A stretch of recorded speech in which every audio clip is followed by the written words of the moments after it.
땅의 모든 끝이 하나님을 경외하도록 이스라엘에게 복을 주십시오. 10사람이 기브아에 와서 사울에게 말하여 이르되 다윗이 광야 앞 하길라 산에 숨지 아니하였나이까 하매 사울이 일어나 10광야에서 다윗을 찾으려고 이스라엘에서 택한 사람 3,000명과 함께 10광야로 내려가서 사울이 광야 앞 하길라 산길가에 진치니라.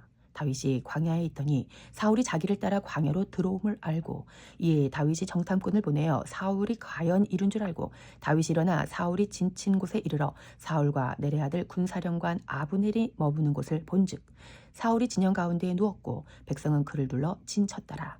이에 다윗이 햇사람 아히멜렉과 수레의 아들 요압의 아우 아비새에게 물어 이르되 누가 나와 더불어 진영에 내려가서 사울에게 이르겠느냐 하니 아비새가 이르되 내가 함께 가겠나이다. 다윗과 아비새가 밤에 그 백성에게 나아가 본즉 사울이 진영 가운데 누워 자고 창은 머리곁 땅에 꽂혀 있고 아브넬과 백성들은 그를 둘러 누웠는지라.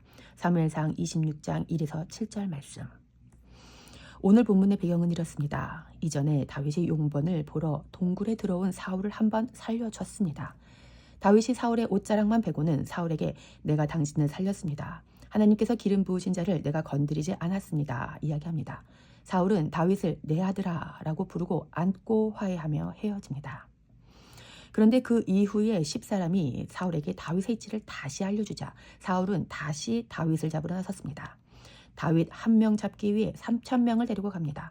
그때 사울의 군사령관의 이름이 아브넬입니다. 비슷한 이름이 많으니 기억하시면 좋겠습니다. 이때 하나님께서 은혜를 주셔서 이 정보가 다윗에게 들어갑니다. 그리고 다윗이 그 3,000명이 모여있는 사울의 진영에 누가 나와 함께 가겠느냐고 묻고 아비새가 함께 가겠다고 나섭니다. 깨어서 왕을 보호하라. 다윗과 아비새가 진영에 들어갈 때 사울의 병사 3,000명의 모양이 어떠한지 7절에 모사되어 있습니다. 사울은 3,000명 진영 가운데에서 자고 있고 3,000명의 병사들은 사울을 둘러 누워 있었습니다. 누운 자세는 잠들기 딱 좋은 자세입니다. 시험 기간에 누워서 공부하면 언제 잠들었는지 모른 채 아침을 맞지 않습니까? 이 군인 3,000명이 누워있다는 것 자체가 이들의 정신 상태가 해이함을 보여줍니다. 이들은 왕을 모셔야 하는 사람들이고 왕의 뜻을 받들어 다윗을 쳐 죽여야 하는 미션 가운데 있는 사람들이었습니다. 어쩌면 숫자가 3,000명이나 되니 서로 의지하는 마음이 있었을 수도 있겠습니다만 애석하게도 다 잠들어 있었습니다. 그러나 다윗과 아비새는 깨어 있었습니다. 여기에 메시지가 있습니다. 3,000명은 어마어마한 숫자이지만 중요한 것은 숫자가 아니라 잠들어 있나 깨어 있나입니다. 여러분은 잠자고 있는 3,000 성도와 함께 사역하시겠습니까? 아니면 깨어있는 한 명과 사역하시겠습니까? 하나님께서 제게 주신 마음이 있습니다. 3,000명이라는 숫자에 마음이 끌리려는 저에게 알려주셨습니다. 모두가 잠들어 있을 때 깨어있는 유일한 한 사람이 바로 우리 예수님이십니다. 다윗과 함께한 아비새의 이름의 뜻이 아버지의 선물입니다. 아버지의 선물이 누구십니까? 하나님 아버지의 선물은 바로 우리 예수님이십니다. 요한복음 말씀에서 확인해 보십시다. 예수께서 대답하여 이르시되 네가 만일 하나님의 선물과 또 내게 물 좀 달라 하는 이가 누구인지 알았더라면 네가 그에게 구하였을 것이요 그가 생수를 내게 주었으리라. 요한복음 4장 10절 말씀. 사마리아 여인과 예수님의 대화입니다. 사마리아 여인은 예수님이 하나님의 선물인 줄 몰랐어요. 예수님이 누구신지 몰랐기 때문에 그분이 누구신지 알았다면 당연히 해야 했던 이야기들을 하지 않고 쓸데없는 이야기만 하고 있었습니다. 하나님 아버지께서 이 땅에 보내주신 선물이 바로 예수 그리스도이십니다. 그래서 크리스마스는 그 어떤 선물보다 가장 귀한 선물인 예수님을 서로 주고받고 축복하는 날입니다. 우리 크리스마스 때 정말 우리 예수님으로 함께 그렇게 축복하십시다. 같이 예배하십시다. 아버지의 선물 아비새. 우리 가운데 유일하게 깨어있는 한 분 예수님 계시면 3,000명, 3만 명이 없어도 괜찮다고 믿으시기 바랍니다. 중요한 건 내 안에 예수님이 있는가 없는가입니다. 그 깨어있는 자가 하는 일이 무엇인지 사무엘상 말씀에서 이어서 살펴보겠습니다. 네가 행한 이 일이 옳지 못하도다. 여호와께서 살아계심을 두고 맹세하노니 여호와의 기름 부음 받은 너희 주를 보호하지 아니하였으니 너희는 마땅히 죽을 자이니라. 이제 왕의 창과 왕의 머리 곁에 있던 물병이 어디 있나 보라 하니 사무엘상 26장 16절 말씀. 깨어있는 다윗과 아비새가 사울의 3,000명의 진영에 들어가서 사울의 창과 물병만 가지고 돌아옵니다. 그리고 나서 먼 산에서 아브넬과 그 3,000명의 군사를 깨웁니다. 엄청난 담대함이죠. 깨워서 여호와의 기름 부음 받은 자, 즉 사울 왕을 보호하지 않고 자고 있는 그의 잘못에 대해 담대하게 일갈합니다. 여기서 두 가지 교훈을 얻습니다. 지금 깨어있지 않고 잠을 자고 있는 자들의 특징은 기름 부음 받은 자를 보호하지 않는다는 것입니다. 이 사람들에게는 왕을 보호할 의무가 있었습니다. 이들은 왕의 특별한 임무를 위해 선발된 군사들로 급여와 함께 혜택을 받았을지도 모릅니다. 그러니까 왕으로부터 유익은 경험하고 있으면서도 왕을 보호하지는 않고 자고 있었던 것입니다. 사명대로 자기 정체대로 살지 않았던 것입니다. 반면 깨어있는 자의 특징은 무엇입니까? 깨어있는 자는 기름 부음 받은 자를 보호합니다. 깨어있는 자녀들은 부모님을 지켜드리고 섬겨드립니다. 반면 잠자는 자녀들은 아무리 나이가 들어도 부모님으로부터 보호를 받아야 하는 미숙한 상태에 머무릅니다. 부모를 공경하는 것은 명령임과 동시에 의무입니다. 우리 아버지, 어머니들은 우리가 이렇게 장성할 때까지 졸며 주무시지 않았던 분들입니다. 여러분이 지금 여기 오시기까지 누군가가 안 주무시고 여러분을 지키셨습니다. 자녀가 잠드는 것을 확인하서고야 잠자리에 드는 분들이 계셨다는 말입니다. 내게 뭔가를 먹이기 위해서 누군가는 먹지 않으셨습니다. 어린 손주들에게 좋은 겨울 외투를 입히고 자기는 홑겹 옷을 입은 할머니들을 생각해 보십시오. 우리 어머니 세대는 엄동설한에도 아기를 포대로 업고 겹겹이 꽁꽁 싸매서 엄마는 동상에 걸리더라도 아기는 땀이 송글송글 맺히도록 따뜻하게 지켜내셨습니다. 사랑해서 하는 희생의 수고입니다. 이것이 십자가입니다. 사울의 군사 3,000명은 왕을 사랑했어야 했습니다. 그러나 그들은 사랑하지 않고 의무와 책임만 가지고 또 자기 녹을 받기 위해서 자기 유익을 위해서 왕의 곁에 있었던 것입니다. 그들은 절대 깨어 있을 수 없습니다. 사랑하지 않으면 절대 깨어 있을 수 없어요. 깨어있는 자는 사랑하는 자입니다. 사랑하기 때문에 깨어있을 수밖에 없습니다. 우리 주님은 졸지도 주무시지도 않고 회전하는 그림자도 없으신 분이십니다. 그런데 그분이 사랑하는 자에게 잠을 주십니다. 하나님께서 저에게 요한계시록을 보다가 이 시편 말씀을 보게 하셨을 때 알았습니다. 우리 주님은 365일 매일 24시간 내내 쉬지 않고 거룩하다 거룩하다 찬양을 받으시는 분이신데도 저를 사랑하셔서 저를 재우셨던 것입니다. 우리 주님은 제가 잠을 자는 동안 찬양을 받지 않기로 결정하시고 당연히 받으셔야 할 그 찬양을 거부하시고 저에게 잠을 주신 분이십니다. 동일하게 우리 주님은 여러분들을 사랑하셔서 여러분에게도 잠을 주십니다. 그리고 주님이 우리를 보호하기 위해 깨어주세요. 그런데 그 주님이 이제 우리 안에 사십니다. 우리가 해야 될 일은 무엇입니까? 깨어서 그분을 보호해야 합니다. 깨어서 그분과 그분의 나라와 그분의 명예를 지켜야 합니다.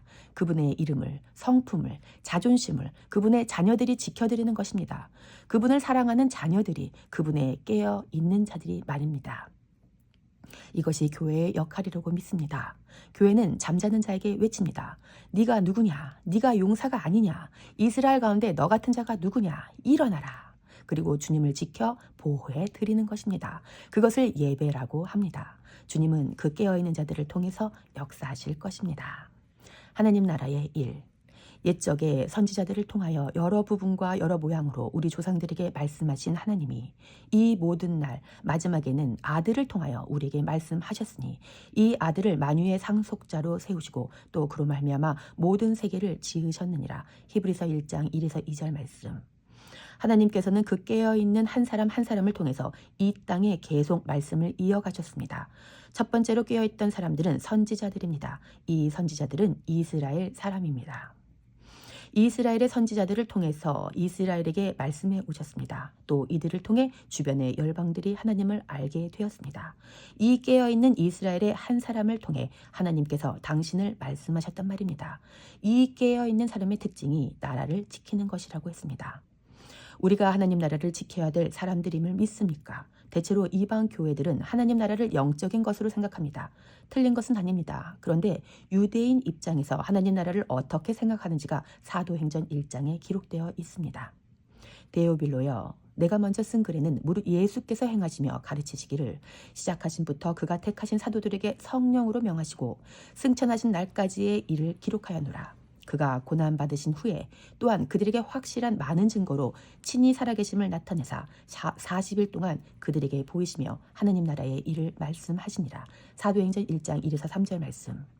예수께서 죽으시고 부활하신 후 40일 동안 제자들과 함께 하셨습니다. 이 40일 동안 함께 하시며 하신 이야기가 하나님 나라의 이야기입니다. 죽었다 깨어난 사람이 하는 이야기라면 중요한 이야기 아니겠습니까? 또 죽었다 깨어난 사람에게 듣고 싶은 이야기라면 엄청나게 중요한 이야기가 아니겠습니까? 예수께서 부활하신 후 하신 이야기가 하나님 나라의 일이라는 것입니다.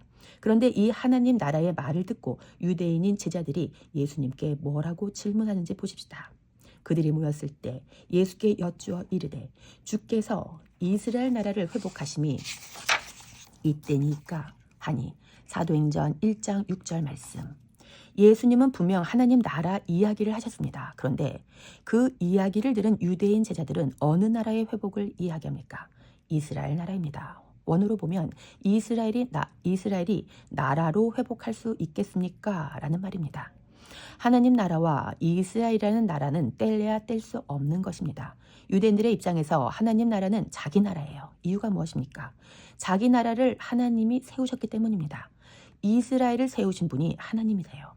성경에 이스라엘이라는 나라를 세우신 분이 하나님이라고 기록되어 있습니다.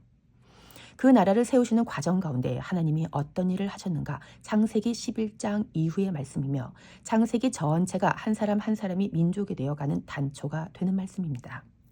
출애굽기는 그 민족이 애굽에서 어떻게 나왔으며 그 안에 하나님이 어떻게 그 민족과 언약을 맺고 관계하시는지, 그 민족의 정체성이 무엇인지에 대해서 기록된 말씀입니다.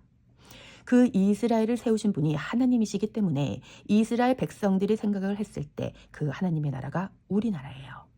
유대인들의 입장에서 하나님 나라가 우리나라라는 말입니다. 하나님 나라를 영적인 나라로만 생각하면 절대로 하나님 나라를 위해서 살 수가 없습니다. 깨어있는 자의 사명을 감당할 수가 없는 것입니다. 깨어있는 자의 특징이 무엇입니까? 기름 부음 받은 자를 지켜 보호하는 것이었습니다. 기름 부음 받은 그 그리스도의 나라, 하나님의 나라 이스라엘, 그리고 온 열방을 이제 우리가 지키는 것입니다. 과거에는 하나님께서 선지자들을 통하여 여러 부분과 여러 모양으로 조상들에게 말씀하셨습니다. 이 조상들은 이스라엘의 조상입니다. 그래서 하나님의 뜻을 지켜나가게 하셨고 하나님의 마음이 풀어지게 하셨습니다. 그런데 마지막 날에는 어떻습니까? 히브리서 1장 2절에서 이 모든 날 마지막에는 아들을 통하여, 즉 예수님을 통하여 우리에게 말씀하셨습니다. 그렇다면 지금은 어떻습니까? 이 말씀이 기록되고 2000년이 지난 지금은 누구로 말미암아 말씀하십니까? 에베소서 말씀에서 확인해 보겠습니다. 모든 성도 중에 지극히 작은 자보다 더 작은 나에게 이 은혜를 주신 것은 측량할 수 없는 그리스도의 풍성함을 이방인에게 전하게 하시고 영원부터 만물을 창조하신 하나님 속에 감추었던 비밀의 경륜이 어떠한 것을 드러내게 하려 하심이라. 이는 이제 교회로 말미암아 하늘에 있는 통치자들과 권세들에게 하나님의 각종 지혜를 알게 하려 하심이니. 에베소서 3장 8에서 10절 말씀. 바울은 측량할 수 없는 그리스도의 풍성함을 이방인에게 전하게 하셨다고 이야기합니다. 이 이방인에게 하나님의 비밀의 경륜을 이야기합니다. 이 비밀의 경륜이란 하나님에 대한 것인데 하나님의 뜻이 감추어져 있다가 이방인에게 전해져서 드러나게 된 것입니다. 이 비밀은 계시로 바울이 깨닫게 된 것인데 바울이 먼저 기록한 그것을 읽으면 그리스도의 비밀을 깨달은 것을 알 수 있다고 합니다. 3에서 4절 읽으면 깨닫게 된답니다. 그래서 기도하고 성경을 읽으라고 하는 것입니다. 그러면 이 영원부터 만물을 창조하신 하나님 속에 감추었던 비밀의 경륜이 어떠한 것인지 드러납니다. 이제 그것을 읽고 듣고 알게 된 자들은 통치자들과 권세들에게 하나님의 각종 지혜를 알게 하는 것입니다. 그들이 바로 교회입니다. 이 교회로 말미암아 이제 이 일을 시작하시는 것입니다. 신부의 등불. 말씀을 정리하겠습니다. 깨어있는 자는 어떤 사람이었습니까? 깨어있는 자는 하나님의 기름 부음 받은 자를 지켜 보호하는 자였습니다. 그분의 나라를 지키고 그분의 뜻을 지키고 그분의 명예를 지키고 그분 되게 해드리는 것입니다. 그분의 뜻이 이루어지도록 깨어있는 것입니다. 잠자는 자는 그렇게 하지 않는 자입니다. 그분으로부터 혜택은 받지만 그분을 지켜드리지는 않습니다. 그런데 역사적으로 그 나라 하나님을 지켜드리며 아버지 나라를 지켰던 통로들이 있었는데 그 첫 번째가 옛적 선지자들이었습니다. 옛적에는 선지자들을 통하여 여러 부분과 여러 말씀으로 말씀하셨습니다. 이제 이 마지막 때에는 아들이신 예수님을 통하여 하나님의 말씀을 전하셨습니다. 그런데 예수님이 그 말씀을 전하셨기 때문에 십자가를 치셨습니다.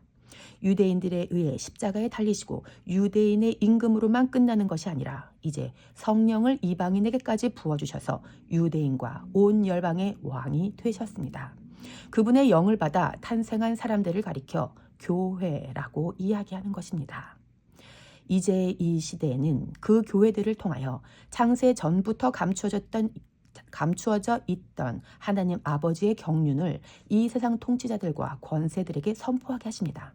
그래서 하나님 나라를 지켜가게 하세요. 이것이 교회의 사명이고 교회의 역할이며 교회가 당연히 해야 될 일입니다. 우리가 이 일을 감당하고 있다면 우리는 깨어있는 사람입니다. 그렇지 않다면 우리는 잠자고 있는 사람들입니다. 무엇이 깨어있는 것입니까? 매일 기도하고 철야하고 헌금하면 깨어있는 것입니까? 열 처녀 비유에서 열 처녀 모두가 졸며 잤습니다. 그런데 5명은 깨어있다고 평가를 받았고 다른 5명은 슬기롭지 못하고 미련하다고 악하다고 평가를 받습니다. 차이가 무엇입니까? 이들은 모두 다 준비했습니다. 이들에게는 모두 등이 있고 기름이 있었습니다. 그런데 미련한 5 처녀들의 불은 꺼져가고 있었습니다. 깨어있는 것은 신랑이 언제 올지 모르기 때문에 내 전부를 다 팔아서라도 기름을 준비해 가는 것입니다. 그런데 미련한 5은 신랑이 이쯤 오시겠지라고 대강 짐작하고 나갔을 것입니다. 기름을 준비하려면 재정이 많이 듭니다. 또 기름을 들고 나가려면 무겁고 불편합니다. 그런데 내 신랑을 만날 수만 있다면 이런 재정 부담과 불편함, 불평 생각할 겨를이 없습니다. 내가 불편하다 할지라도 그걸 다 준비해서 챙기게 됩니다. 여러분, 사랑하는 사람과 만나기로 약속했는데 핸드폰 배터리가 1%라면 보조 배터리가 무겁다고 안 들고 나가시겠습니까? 사랑하는 그분이 오시는데 등을 준비하지 않을 수 있겠습니까? 등을 왜 준비하는지 생각해 보십시오. 예수님 시대에는 지금처럼 가로등이 없었습니다. 신부가 등을 들고 있어야 신랑의 그 불을 보고 내 신부가 어디 있는지 알고 올 수 있습니다. 그러면 신부 입장에서 이 불이 꺼지면 큰일이잖아요. 기름이 얼마나 들든 기름통이 얼마나 무겁든 상관없이 준비해야 하지 않겠습니까? 내 신랑 오시는 길 가운데 당연히 깨어있어서 내 신랑의 신랑됨을 지켜드려야죠. 내 신랑이 오시다가 잘못되면 어떡해요? 그분은 오셔서 왕으로 가셔야 하는 분이신데 말입니다. 지금 우리가 깨어있는지 자기에게 자문자답해 보십시다. 그리고 이 시대의 교회들을 묵상해 보십시오. 예수님의 피로 말미암아 세워진 그 교회들을 묵상해 보십시오. 그리고 혹시 조금이라도 깨어있지 않은 것이 감지된다면 기도하십시다. 우리가 설교 후에 하스데반 선교사님의 여호와 이스라엘의 구원자 찬양을 부를 텐데 그 전에 이사야서 이 말씀을 보시겠습니다. 그가 이르시되 네가 나의 종이 되어 야곱의 지파들을 일으키며 이스라엘 중에 보존된 자를 돌아보게 할 것은 매우 쉬운 일이라. 내가 또 너를 이방의 빛으로 삼아 나의 구원을 베풀어서 땅 끝까지 이르게 하리라. 이사야서 49장 6절 말씀. 이것이 하나님의 비전이고 뜻이었습니다. 여기서 주님의 종은 누구입니까? 이스라엘입니다. 이스라엘 민족은 하나님의 종이에요. 그런 이스라엘을 통해서 열방이 구원을 받게 하는데 하나님께서 쓰시는 것입니다. 말씀에 나와 있잖아요. 보세요. 하나님께서는 이방의 빛으로 이스라엘을 세우셨어요. 그래서 우리가 빛을 보았습니다. 지금 우리가 이스라엘의 넘어짐으로 말미암아 예수님을 받았어요. 그래서 우리는 빚진 자입니다. 이사야서 60장도 한번 열어보십시오. 이 말씀을 가지고 찬양이 많이 만들어졌어요. 일어나라 빛을 발하라. 이는 네 빛이 이르렀고 여호와의 영광이 네 위에 임하였음이니라. 보라 어둠이 땅을 덮을 것이며 캄캄함이 만민을 가리려니와 오직 여호와께서 내 위에 임하실 것이며 그의 영광이 내 위에 나타나리니 나라들은 내 빛으로 왕들은 비치는 내 광명으로 나아오리라. 이사야서 60장 1에서 3절 말씀. 온 열방이 너의 빛, 즉 이스라엘의 빛, 이스라엘이 들고 있는 빛으로 말미암아 나오게 되는 것입니다. 이 말씀은 이스라엘이 복받으라고 하시는 말씀이 아니고 하나님의 나라를 완성하시기 위해 이스라엘을 통해 열방이 돌아오게 된다는 말씀이십니다. 어제 저희가 가정예배 말씀을 보고 너무 깜짝 놀랐는데 시편 67편 말씀을 함께 보시겠습니다. 하나님은 우리에게 은혜를 베푸사 복을 주시고 그의 얼굴빛을 우리에게 비추사 셀라. 주의 도를 땅 위에 주의 구원을 모든 나라에게 알리소서. 하나님이여 민족들이 주를 찬송하게 하시며 모든 민족들이 주를 찬송하게 하소서. 온 백성은 기쁘고 즐겁게 노래할지니 주는 민족들을 공평히 심판하시며 땅 위의 나라들을 다스리실 것임이니이다. 셀라. 하나님이여 민족들이 주를 찬송하게 하시며 모든 민족으로 주를 찬송하게 하소서. 땅이 그의 소산을 내어주었으니 하나님 곧 우리 하나님이 우리에게 복을 주시리로다. 하나님이 우리에게 복을 주시리니 땅의 모든 끝이 하나님을 경외하리로다. 시편 67편 말씀. 이 말씀은 엄청난 축복의 메시지입니다. 캘리그라피 많이 적는 말씀이죠. 하나님께서 은혜를 베푸시는 우리가 지금의 나라고 받아들이기 때문입니다. 그런데 말씀을 잘 보십시오. 여기서의 우리는 이스라엘입니다. 이스라엘이 복을 받고 이스라엘에게 하나님의 얼굴빛을 비춰주시고 이스라엘이 은혜를 받으면 주의 구원이 모든 나라에게 흘러갑니다. 3절에서 민족들이 주를 찬송하게 하시며 라고 기도하는 것을 보십시오.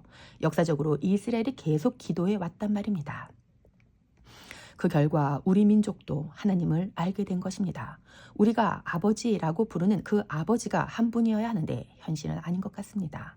이스라엘이 아버지라고 믿고 있는 그 하나님과 오늘 우리가 아버지라고 부르는 그 하나님과 예수님이 아버지라고 부르신 하나님이 한 분이어야 마땅한데 현실을 보면 과연 그런가 싶다는 말입니다. 하나님이 통치하신다고 유대인들이 믿음으로 선포합니다.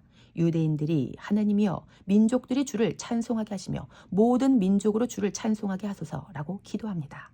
이것이 대한민국 안에서 이미 성취된 줄로 믿습니다. 우리가 지금 이스라엘의 하나님을 찬양하고 있지 않습니까? 이 시편의 하이라이트는 7절입니다. 하나님이 우리에게 복을 주시리니 땅의 모든 끝이 하나님을 경외하리로다. 시편 67편 7절 말씀. 땅의 모든 끝이 하나님을 경외하게 되는 것, 이것이 어쩌면 이방 교회들의 소원이며 모든 선교 단체들의 목적입니다. 그런데 땅의 모든 끝이 하나님을 경외하려면 선행되어야 할 것이 있습니다. 무엇입니까? 하나님이 우리에게 복을 주시리니입니다. 여러분, 하나님이 모든 민족으로부터 경외받으시고 경배받으시기를 원하시지요. 그러기 위해서 우리가 기도해야 할 것이 있습니다. 하나님, 이 말씀 그대로 이스라엘에게 복을 주십시오. 내가 복받기를 원하면서 기도하는 건 누구나 할 수 있습니다. 남이 복받기를 위해서 기도하는 것은 조금 어렵습니다. 그러나 우리는 그걸 넘어서 하나님께서 경배받으시기를 원하는 사람들입니다. 하나님의 나라가 지켜지기를 원하는 사람들이에요. 우리가 깨어있는 사람들이라면 하나님의 나라를 지켜야 하고 하나님을 지켜야 합니다. 하나님이 모든 민족으로부터 경배를 받으셔야 되는 겁니다. 그러려면 이스라엘이 복을 받아야 합니다. 그래서 그 빛으로 말미암아 모든 민족이 하나님께 나오게 하는 일을 이제 교회가 해야 된다는 말입니다. 그런데 지금 교회는 이스라엘이 팔레스타인 땅을 침략한 것을 잘못했다고 이야기합니다. 만약 중국 사람들이 고조선 시대 땅의 경계를 핑계 삼아 우리나라를 침략한다면 그건 불법입니다.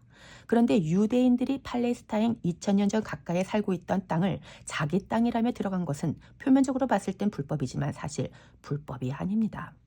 왜냐하면 그것은 하나님께서 약속하신 일이기 때문입니다. 성경에 기록되어 있기 때문에 그들의 행위는 옳습니다. 사람의 기준으로 이성적으로 판단하면 불법이라 하겠지만 하나님이 그렇게 정하셨습니다. 이 싸움이 지금도 계속되고 있습니다. 교회 안에서도 싸움이 있고 신학적으로도 싸움이 있습니다. 그러나 저는 성경을 믿습니다. 이스라엘을 사랑해서가 아닙니다. 저는 이스라엘을 가보지도 않았습니다. 마지막 때에 깨어있는 교회들은 이스라엘을 사랑해서가 아니라 하나님이 경배 받으시길 원하기 때문에 그분의 나라를 지킵니다. 그분의 뜻을 지킵니다. 이스라엘만 사랑하는 사람들은 시온주의자라고 합니다. 저는 그런 사람이 아닙니다. 저는 예수쟁이입니다. 저는 하나님이 경배 받으시기를 원합니다. 온 열방에서 또 이스라엘에서 경배 받으시기를 원합니다. 땅의 모든 끝이 하나님을 경외하기를 원하십니까? 그러면 이스라엘이 복받을 수 있도록 축복해 주십시오. 이 일을 교회가 할 때 이 말씀은 성취될 것이고 기름 부음 받은 우리 그리스도 예수님이 보호받을 것입니다. 우리의 사명이 무엇입니까? 우리가 깨어 있는 자로 기름 부음 받은 자를 지키고 보호해야 합니다. 그리고 잠자는 자들을 깨웁니다. 성경을 가지고 깨우고 하나님의 마음을 가지고 깨우고 옛적에는 선지자를 통하여 말세에는 아들을 통하여 지금은 교회를 통하여 하나님께서 말씀하십니다. 지금 저는 말씀을 선포했습니다. 이제 여러분들이 이 말씀이 진리인지 아닌지 이번 한 주간 동안 에베소서와 이사야서를 묵상하시며 확인해 보시기 바랍니다. 시편 말씀 전부가 기도이며 찬양입니다. 확인해 보시고 그게 맞는다면 이스라엘을 축복해 주시고 하나님의 뜻이 이 땅 위에 이루어지도록 깨어서 파수꾼으로서 그리스도를 지켜주시기를 부탁드립니다.